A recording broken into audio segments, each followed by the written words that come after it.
بسم اللہ الرحمن الرحیم۔ السلام علیکم ورحمۃ اللہ وبرکاتہ۔ تزکیہ نفس کے حوالے سے ہمیں اپنی پوری کوشش اور اپنی صلاحیتوں کو بروئے کار لانا چاہیے، اور جو اس کے ریسورسز ہیں قرآن و سنہ اس پہ اکتفا کرنا چاہیے۔ اگر ہم ایسی چیزوں کو لے کے آتے ہیں جن کی دین میں بنیاد کوئی نہیں ہے، کوئی حیثیت نہیں ہے، شرعی لحاظ سے اس کے بارے میں کوئی حکم نہیں ہے، اللہ کے رسول نے کوئی تعلیم نہیں دی ہے، صحابہ کی نبی صلی اللہ علیہ وسلم نے کوئی تربیت نہیں کی ہے، اس طرح سے صحابہ کرام نے اپنا اور تزکیہ اس طرح نہیں کیا، بلکہ جتنا بھی ڈیٹا ہمیں مل رہا ہے تو وہ بعد کے لوگوں میں اور اپنی طرف سے چیزیں۔ اگر سنت کو ہم ریموو کر لیں گے بدعت آ جائے گی، ہر بندہ اپنی طرف سے نئی چیزیں نکالے گا حسنہ کے نام سے، اچھی چیزوں کے نام سے، تو جو سنت ہوگی وہ ریموو ہو جائے گی، اس کی جگہ جو بدعت آ جائے گی، ایک ایسی چیز آ جائے گی جس کی وجہ سے دین میں اختلاف، تضاد، اور نبی صلی اللہ علیہ وسلم نے جو مطلوب و مقصود زندگی تھی جس کی وجہ سے دین میں ہم کام کر سکتے ہیں، دین کی ترویج ہو سکتی ہے، لوگ دین کو سمجھ سکتے ہیں، جتنی بھی اس طرح کی چیزیں ہیں، اگر ہم ان کو سمجھیں گے نہیں کہ ہم نے کتنا بڑا ایک بری چیز گڑی ہے، تو نبی صلی اللہ علیہ وسلم نے اس کو کہا ہے کہ جو ہم ملائے ہیں اس سے الگ کوئی چیز لائے ہے تو فتنہ ہے، رد ہے۔ تو جو سب سے جو اپنی خواہشات ہیں ان کو خواہشات سے نکلیں، اور اپنی محدود سوچ کے دائرے میں رہ کے ہم جو کام کر رہے ہیں ان سے نکلنے کی کوشش کریں۔ اپنی زندگی میں ہمارے پاس جو وقت ہے، یہ وقت ہی بہت خوبصورت ہے اور اس میں ہم کام کر سکتے ہیں، تو آگے بڑھیں گے تو کام بہت اچھا ہوگا۔ لیکن یہ آہستہ آہستہ چیزیں بڑھتی جائیں گی اور چیزیں ہوتی جائیں گی،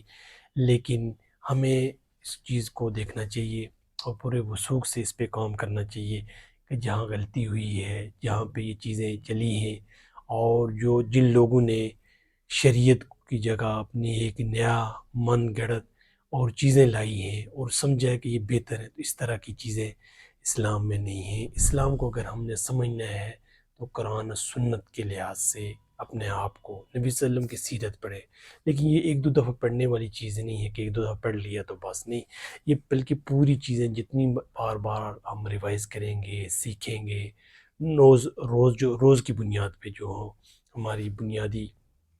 صلاحیتیں بڑھتی جائیں گی اور چیزیں جو ہم سیکھتے جائیں گے، تو کنکلیون تب ہوگا، نتیجہ تب نکلے گا جب ہماری پوری زندگی میں ریسرچ بھی ہو، تحقیق بھی ہو، تفتیش بھی ہو، ہم چیزوں کو سمجھنے کی پوری کوشش بھی کر رہے ہیں، سنی سنائی باتوں پہ یقین نہیں کر رہے، اور جو چیز آئی اسی کو لے کے پھیلا نہیں رہے ہیں۔ تو ہمیں اس طرح کی کنٹینٹ اور اس طرح کی جتنی بھی چیزیں ہیں، ڈیٹا ہے اور انفارمیشن ہے، بالکل آگے نہ پہنچائیں اور ایسی چیزوں کی حوصلہ افزائی نہ کریں،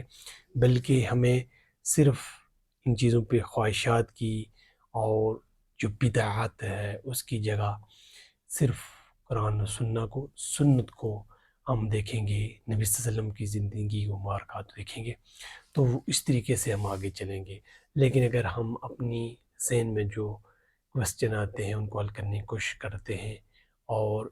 باہر سے کوئی چیز لاتے ہیں اور اس کو دین کا حصہ سمجھنے لگتے ہیں، تو یہ چیزیں صحیح نہیں ہیں۔ تو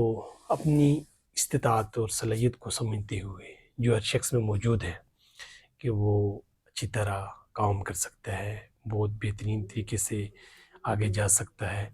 اور اللہ کی کتاب کو سمجھیں، نبی صلی اللہ علیہ وسلم کی زندگی کو سمجھیں، نبی صلی اللہ علیہ وسلم نے کتنے جو لاکھوں لوگوں کی تربیت کی ہے ان کو سمجھیں، تو اپنی زندگی کو ہمیشہ سمجھتے ہوئے اپنی غلطیوں کو ان سے سیکھتے ہوئے آگے بڑھتے جائیں اور بہتری کی طرف جائیں۔ لوگ کیسے فائدہ اٹھا سکتے ہیں، لوگوں تک ہم کیسے پہنچ سکتے ہیں، تو ہمیں دیکھنا چاہیے جب بھی اس طرح کی چیزیں باطل دین میں آئیں گی، دین کی صحت پہ اثر پڑتا ہے، دین کی صحت جو ہے مفقود ہونے کا خطرہ ہے، اور اس طرح کی چیزیں ہم لائیں گے تو نبی صلی اللہ علیہ وسلم نے رد کی ہے، ضلالت ہے، گمراہی ہے، بدعت جو ہے نا، اور یہ نار آگ تک لے کے جائے گی۔ جمعے کے خطبے میں بار بار یہ چیزیں ڈسکس ہو رہی، تو ہمیں دیکھنا چاہیے کہ جتنی بھی یہ چیزیں ہیں ان سے نکلیں اور کام کریں، اور کام کو اچھی طریقے سے کرنے کی کوشش کریں۔ اللہ کی توفیق سے ممکن ہے۔ السلام۔